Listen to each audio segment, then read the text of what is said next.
The Warren Commission went about its business without any major hiccups until the summer of 1964.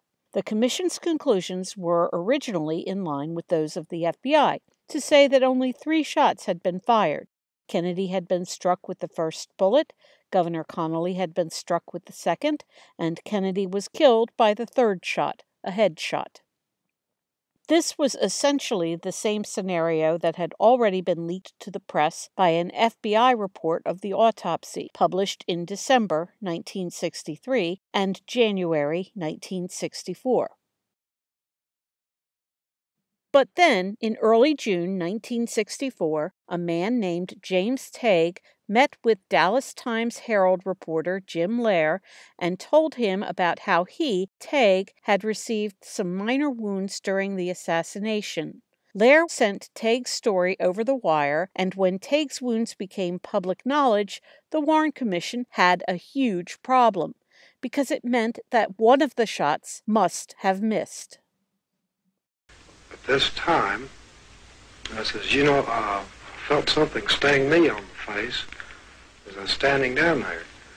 I says, this sting, and Walthers looked at me and says, yes, says, you got blood on your cheek.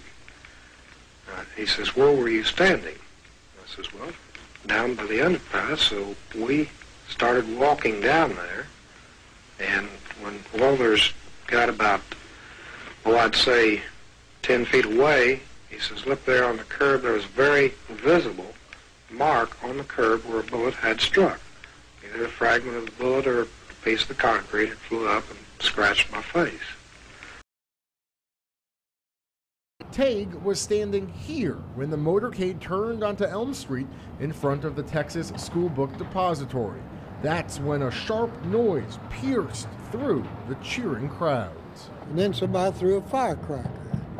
I was wondering what kind of an idiot would be throwing a firecracker with the president driving by. It appears as though something has happened in the motorcade route. Of course, it wasn't a firecracker.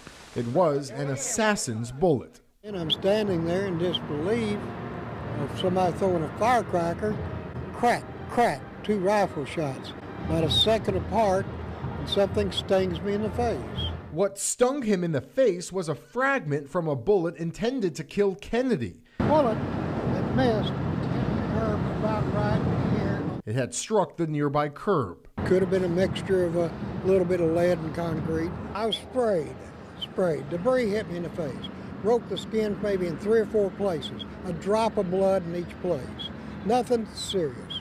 But it's arguably the most important minor injury in American history. Here's why. 2 weeks after the assassination, the FBI concluded Oswald fired 3 bullets. 2 hit President Kennedy, 1 hit Governor Connally. The Warren Commission was prepared to reach the same conclusion, but when Dallas newspaper reports about that concrete scar hit Washington, commissioners realized that one of the 3 shots missed the motorcade. I didn't know I was changing history. I just knew it's probably important that there was a missed shot. The 27-year-old filed this affidavit about what happened. And all of a sudden, the Warren Commission had a big problem. So you made them change? They had to rewrite the report. That spawned the infamous magic bullet theory, the contested conclusion that one bullet caused significant injuries to both men. It changed history. If that policeman had not ran up to me that day and I'd have gone home and forgot it, history would have been different. Tague understands his role in history, but even now, 50 years later, he struggles with what happened. It's hard to grasp. It's hard to grasp. Today, I'm still trying to grasp it. President Kennedy was killed right here in front of me.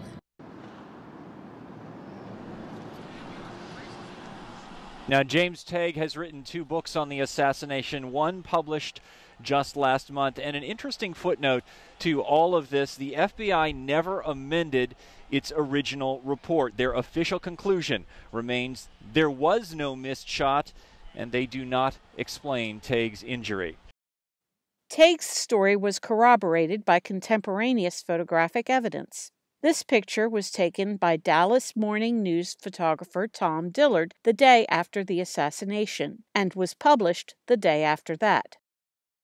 That section of curb was subsequently cut out from the edge of the street and removed, but not until the summer of 1964. So the mark you see near Tague's pointer is not the original curb mark.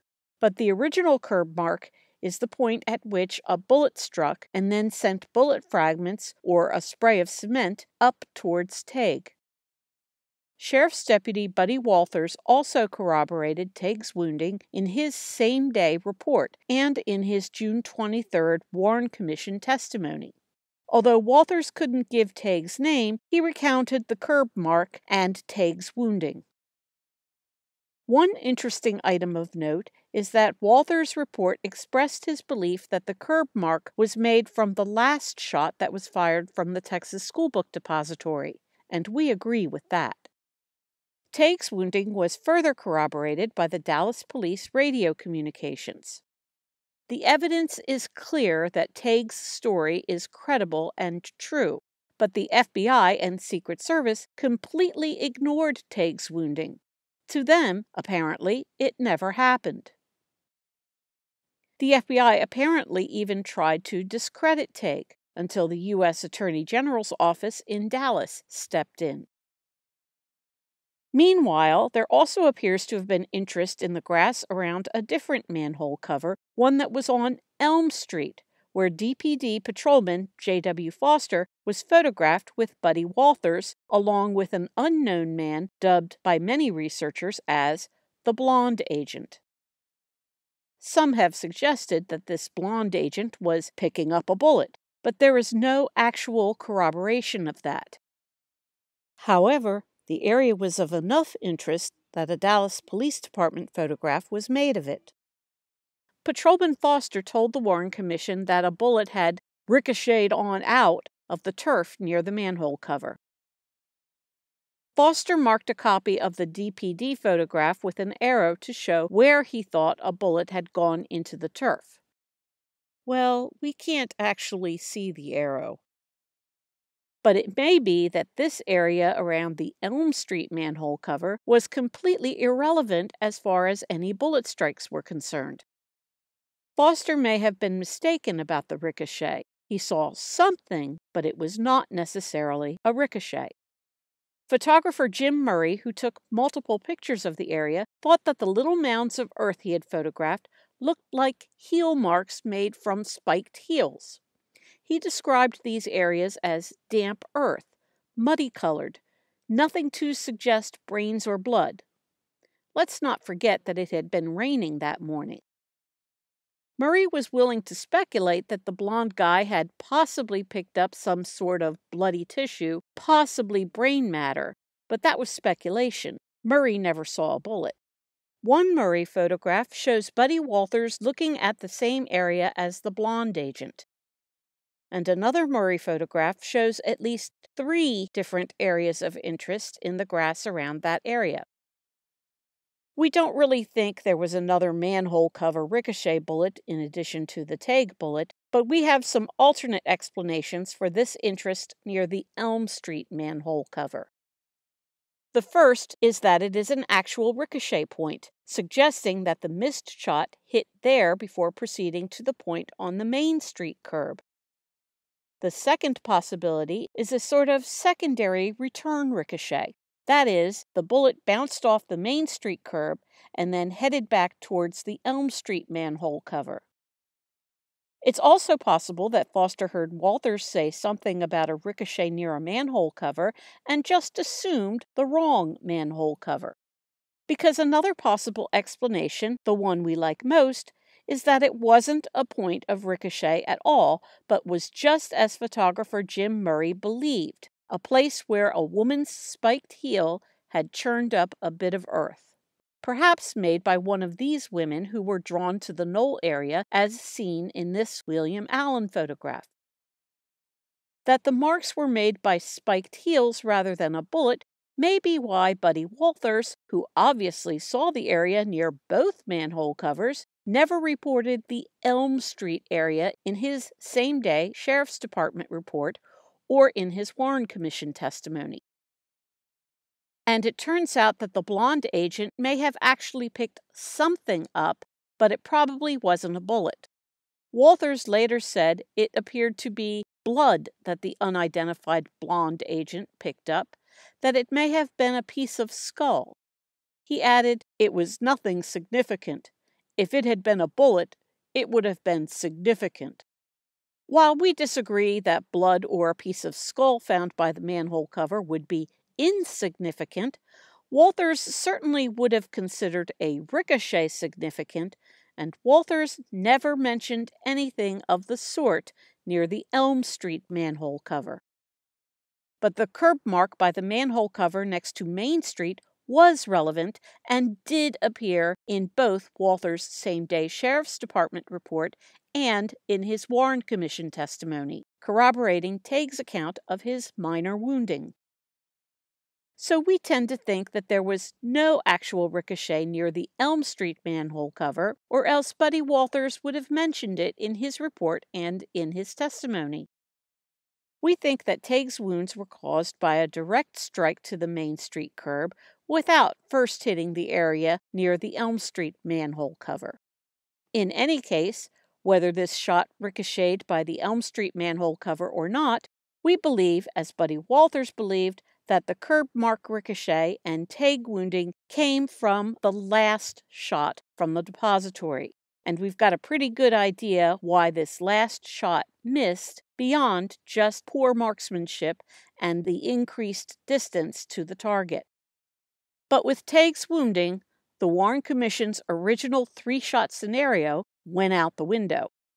They had to find a way to explain Tague's wounding, either by adding a bullet, which would have meant a 4th shot, and therefore a second shooter, since only 3 empty hulls were found inside the building, or by combining 2 of the shots, which is what the Commission's junior counsel Arlen Specter did.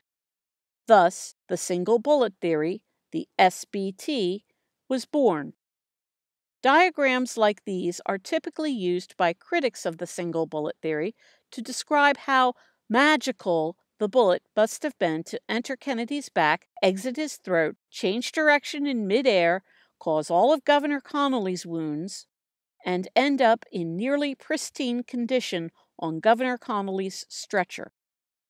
Thus, this bullet has also derisively been dubbed the magic bullet. Oh, and that little nick missing from near the tip is what was removed for spectrographic analysis. Supporters of the single bullet theory, however, point out that Connally's jump seat positioned him lower and more in line with an exit from Kennedy's throat than the critics portray.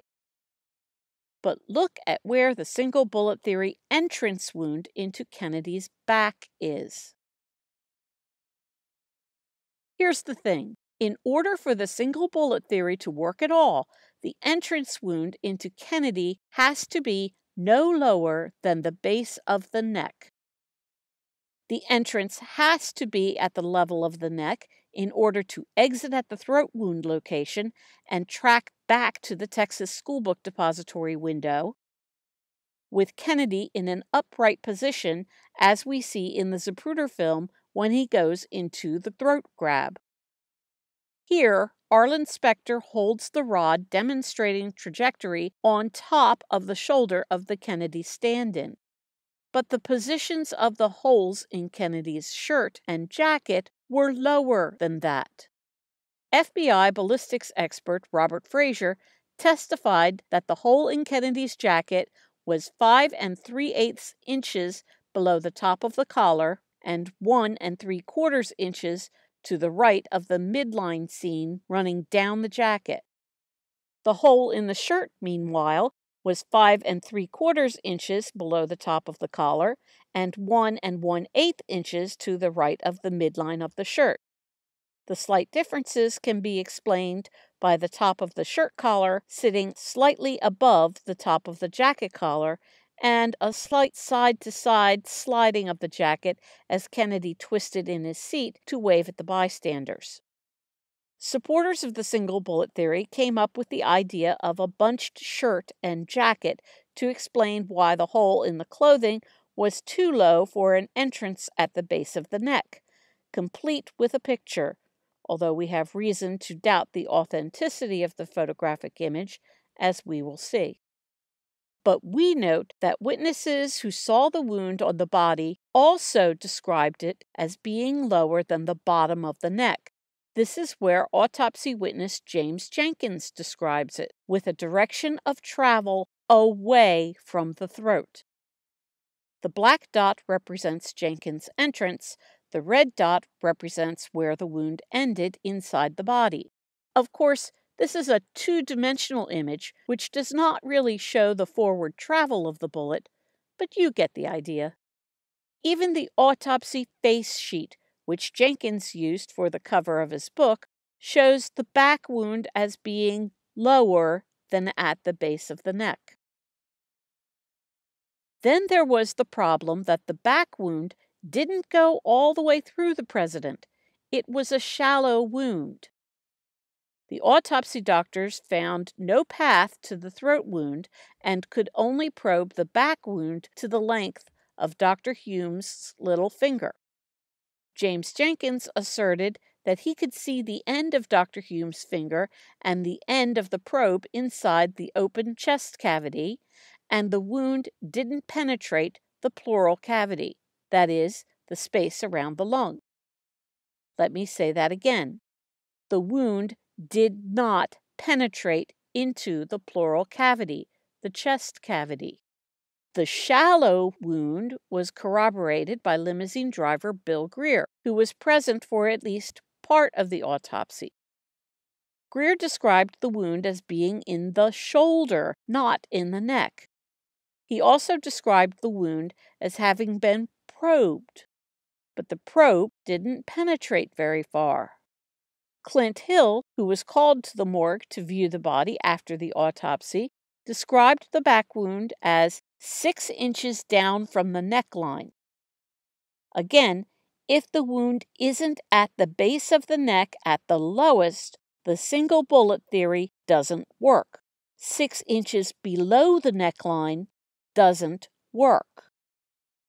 Assassination researcher Harrison Edward Livingstone tracked down Parkland nurse Diana Bowron, who saw the back wound while the president's body was still at Parkland Hospital.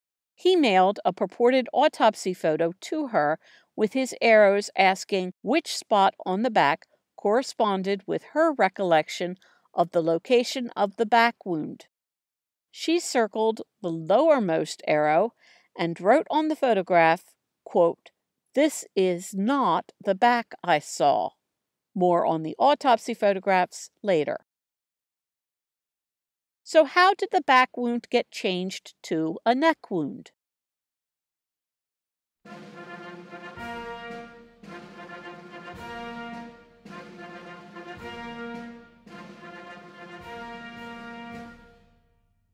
The relocation of the entrance wound to the bottom of the neck instead of on the upper back or shoulder can be attributed to then Republican Congressman from Michigan and Warren Commission member Gerald Ford, who later became the only president to not be elected into the office of president or vice president following the resignation of Richard Nixon.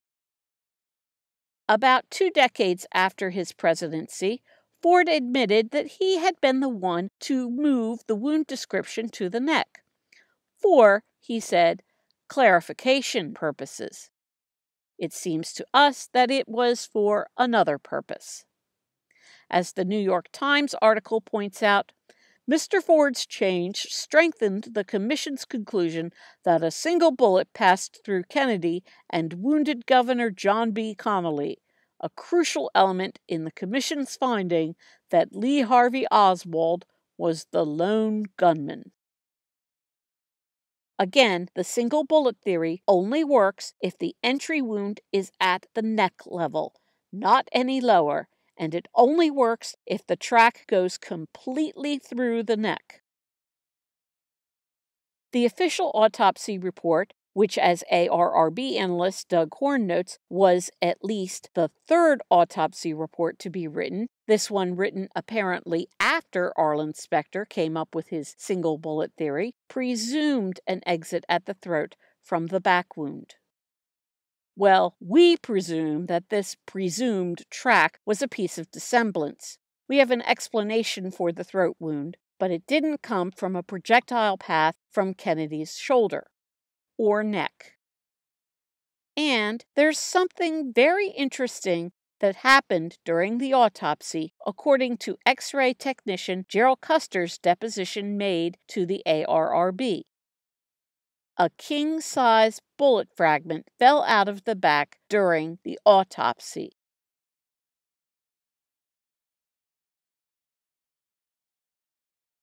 There is some corroboration for Custer's account. In December 1963 and early January 1964, leaked bits of the publicly unavailable FBI autopsy report were published, perhaps even leaked by J. Edgar Hoover himself. In the newspaper reporting, Custer's king-size fragment seems to have changed into a whole bullet, and it was reported to have been found in the body. We think there was a miscommunication somewhere along the line, both in the nature of the king-size fragment and how it was found. The leak also suggested that the shallow back wound was caused by a ricochet. A ricochet would explain the shallow nature of the back wound. As another point of interest, this autopsy account describes the throat wound as having been caused by a deflected fragment, presumably coming from the back of the head. These points were echoed in the January 4, 1964 issue of the Journal of the American Medical Association. The first bullet hit Kennedy, the second bullet hit Connally, and the third bullet hit Kennedy. The bullet, or actually the king-size fragment, that caused the back wound did not go through the body, and it was recovered during the autopsy. The back wound was possibly caused by a ricochet off the limousine. And the throat wound was caused by a small fragment coming from the back of the head. We will return to all these points in a later episode, but for now, we're just evaluating the single bullet theory. Not even Governor Connally believed that he had been hit by the same bullet that first struck Kennedy. When the first shot was fired, I recognized it as a shot. I thought of nothing else but that it was a rifle shot. I turned to my right. I had time to think. I had time to react. And I turned to my right to look back over my right shoulder to see if I could see anything unusual, and particularly to see if I could catch him out of the corner of my eye. Because I immediately thought... Him, you mean the president? The president. Because I immediately thought of an assassination attempt the moment I heard the shot. I didn't see anything except just the general blur of waving, of people moving. But nothing really unusual. I did not see the president out of the corner of my eye, and I was in the process of turning back to look over my left shoulder. And had about come to the point where I was looking straight forward again when I felt the impact of the bullet that hit me. Notice, too, that after the first shot, Governor Connally saw that people were still waving. Connally may have immediately thought the first shot was an assassination attempt, but obviously some of the bystanders didn't yet realize what was going on. That may be important later when we analyze the number of shots. And here's what Governor Connally's wife, Nellie, had to say. So, when I heard this noise, it came over my right shoulder, and I turned around. And I didn't know at first what it was, because the motorcycles, backfire and make all that noise. But I knew it was not a good noise. And I turned back just in time to see the president's hands fly up to his neck. And then he just sunk down a few inches in the car. John, who is seated in front of him, and is a your husband, the hunter. governor. Yeah, John Connally. And he knew that was a gunshot. And he turned to his right, but he couldn't see the president, who was directly behind him. So then he flipped to his left, and he still couldn't see him. And he said, "No, no, no," and turned back. And when he got about halfway back, the second shot hit John Connally. And he said, "My God, they're going to kill us all," and then just collapsed forward, blood everywhere.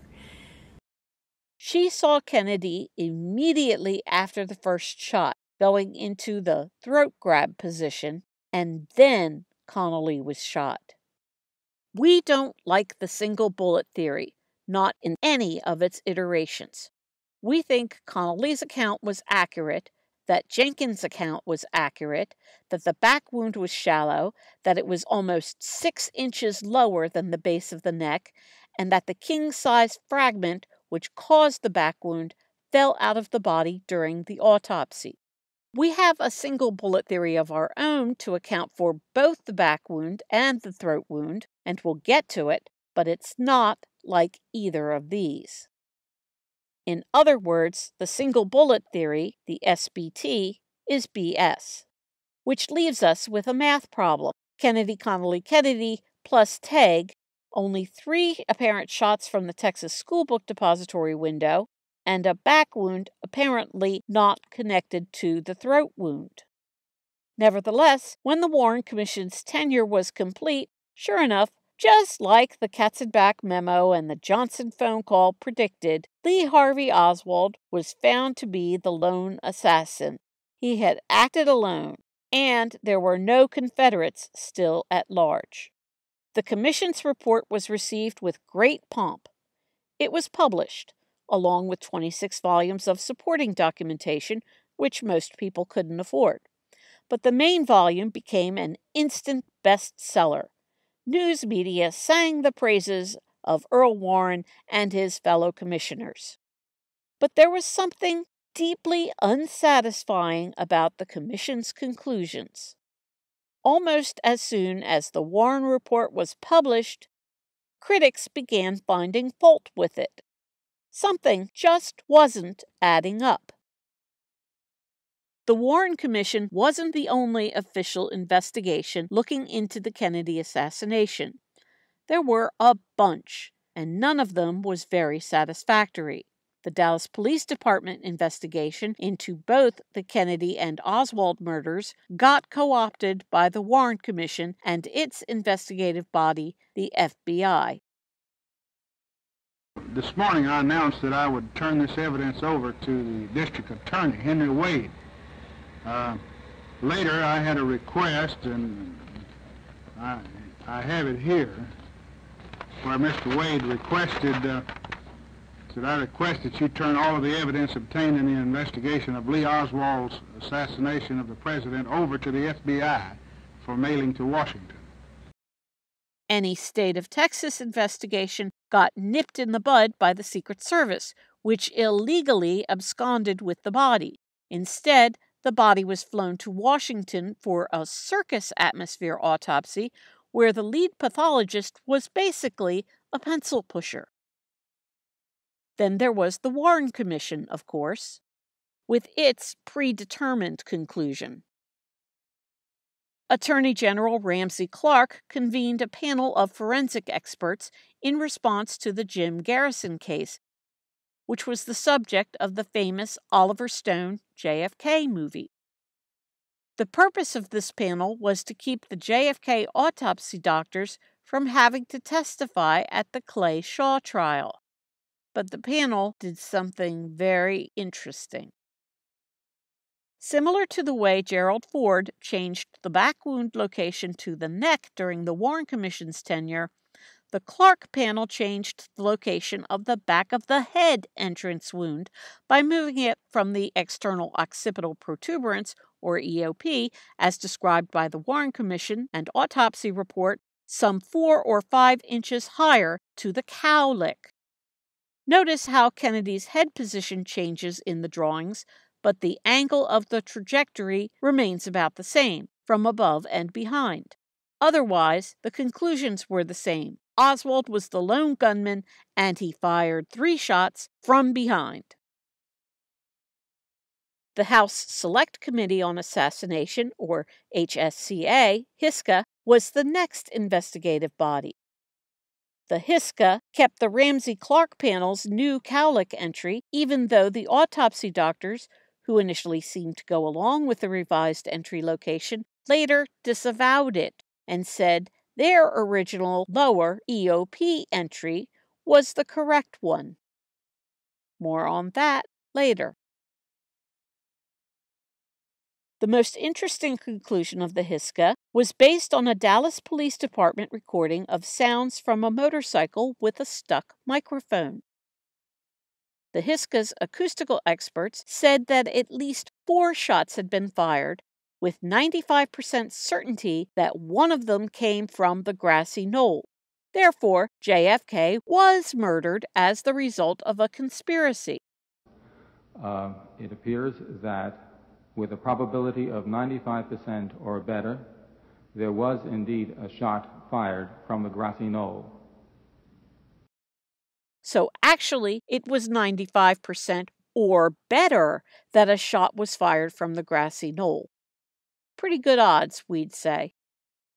However, the HSCA decided that the grassy knoll shot missed, and Oswald was still the only one responsible for Kennedy's murder.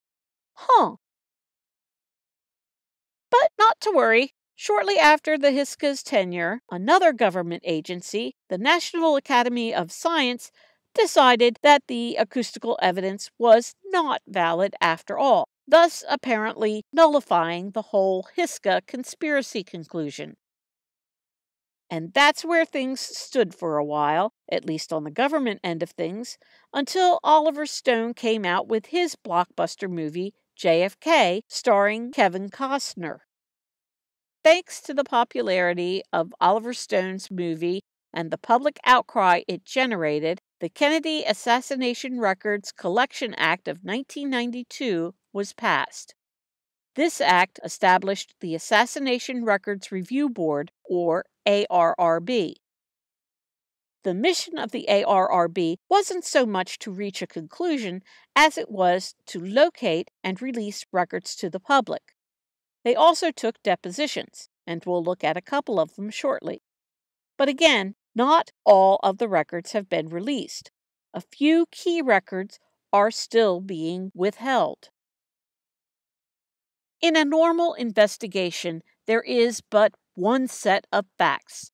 There might be multiple hypotheses, different conclusions based on those facts, and conclusions might change as new facts are uncovered, but the facts are the facts. They don't usually change. However, in this case, the failure of the facts to adequately fit the conclusions has been problematic, because rather than the facts driving the conclusions, the one conclusion has driven the facts. So except for a brief hiccup with the HSCA, the basic conclusion of all the investigations was the same. Oswald was the lone nut responsible for JFK's death, and only 3 shots were fired, all from above and behind. From the very beginning, from before the Warren Commission was even formed, the conclusion was that Oswald was the lone shooter. Meanwhile, any facts that didn't seem to fit that single conclusion were simply ignored or changed, and in some cases changed back again when the changed facts were an even worse fit for the conclusion, despite the original problems. When the trajectory of the back wound didn't fit the conclusion that the bullet came directly from Oswald's weapon and exited at the throat wound, the location of the back wound was changed, moved upward from the back to the neck. The location of the entrance wound at the back of the head was likewise changed, from the EOP to the cowlick, and then changed back again by the autopsy doctors disavowing the cowlick entrance. The single bullet theory, approved by the Warren Commission, was never accepted by the FBI or Secret Service, who ignored Tague's wounding. The acoustical evidence was valid until it wasn't. The evidence has kept changing. The conclusion, however, has always been the same. 3 shots fired by Lee Harvey Oswald from behind, and no other shooters were involved. The conclusion of 3 shots has never changed, although the so-called facts of who the shots hit has changed, but because the changed facts still don't fit, some persistence to the original scenario of Kennedy-Connally-Kennedy remains, with the fact of Tague's wounds simply being ignored. There are other problems in addition to these examples of the changing evidence, such as a tree in the way of where one of the shots was supposed to have been fired. Even more problematic was the timing that some witnesses gave for the last 2 shots. We call this timing the double bang. Mr. Bowers, how many shots did you hear? There were 3 shots, and these were spaced with 1 shot, then a pause, and then 2 shots in very close order, such as perhaps almost on top of each other, while there was some pause between the first and the second shot. Did you hear a second shot? I did, immediately. Immediately? It was like pow, pow, pow. You know, it was that quickly. Turned back around, and there was 2 shots rapidly, and I saw that Kennedy was hit. And there was more time between the first and second shot? Oh, yes. The first shot, there was a pause, and then there was bam, bam. Crack, crack, 2 rifle shots. Now, for a moment, before we go further, let's go back to those shots. You heard 3 shots fired. Did any of them sound closer together? What was the spacing that you recall? As I recall, it was bang, bang, bang. That bang, bang was extremely problematic to the Oswald as the lone shooter conclusion because the Oswald weapon could not be fired and refired that quickly. The clumsy bolt-action Mannlicher Carcano carbine took a minimum of about 2.5 seconds just to operate. Oswald could not have produced that double bang, and that fact alone has led many researchers to believe that there was a conspiracy to murder.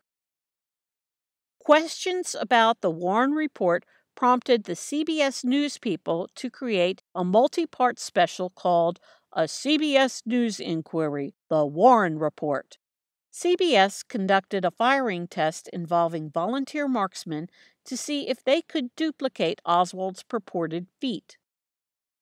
To explore glaring omissions in the tests fired for the commission, CBS News decided to conduct its own tests with the Mannlicher Carcano. A moving target is harder to hit than a stationary one, and the elevation of the 6th floor window might make a difference. The only elevation for the Warren Commission firing tests was a 30-foot tower, less than half the height of the book depository's 6th floor above Elm Street. So CBS News had a tower and target track constructed to match exactly the heights and distances in Dealey Plaza. The target track was angled to match precisely the angle of Elm Street. The target, a standard FBI silhouette, moved by electric motor at 11 miles an hour, approximately the speed of the presidential limousine. A rifle of the same make and age as Oswald's was fitted with the same 4-power telescopic sight found on his rifle. 11 volunteer marksmen took turns, firing clips of 3 bullets each at the moving target. None of the men had much familiarity with the Italian Mannlicher Carcano, although each was given time to practice at a nearby indoor range, and most of the volunteers were experienced with bolt-action rifles. In each case, the first shot was fired at a point approximating the point at which the Warren Commission deduced the first shot was fired. Distance, about 175 feet. In 6 seconds, the distance grows to 270 feet. Results varied. A Maryland state trooper made 2 hits in the silhouette. 1 near miss in slightly less than 5 seconds.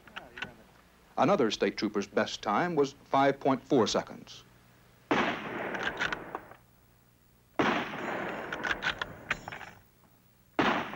One hit, 2 near misses. A weapons engineer had the best score.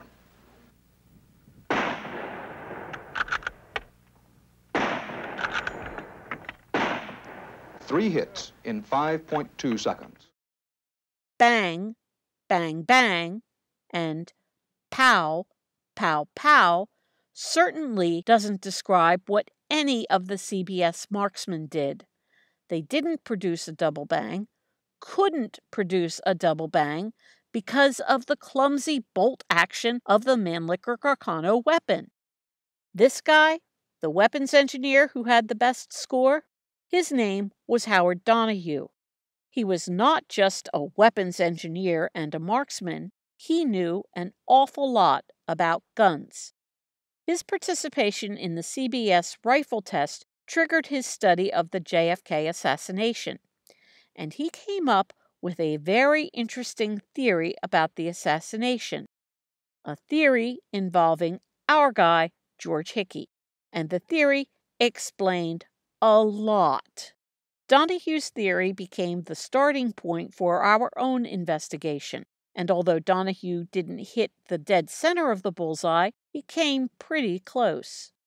We'll show you where Donahue got it right and where he missed the mark in our next episode, Part 3, The Accident.